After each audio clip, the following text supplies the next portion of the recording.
Salko lähtö Laukaa ja Laukaalla erinomainen pohja 0-33-04 tuloksella.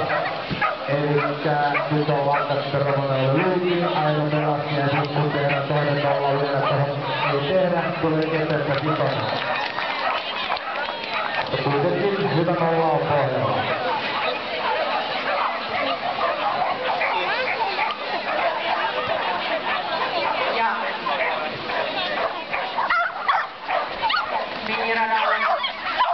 On päässyt jo 32 hiidehaukkojen Pauliina Kurunen ja Niki.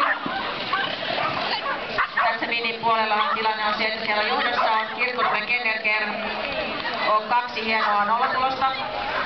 Toisena on sitten Keravan Agility, samoin 2 nollatulosta. Kolmantena Agility, samoin 2 nollatulosta. Neljäntenäkin ollaan vielä nollatuloksilla. Nollia on tehty tosi mukavasti täällä. Vasta 6. joukkona, eli Aki Kotkila on siellä 1-5, muut ovat kaikki nollatuloksilla. Kärjessä tosiaan Kirkkonummi, toisena Keravan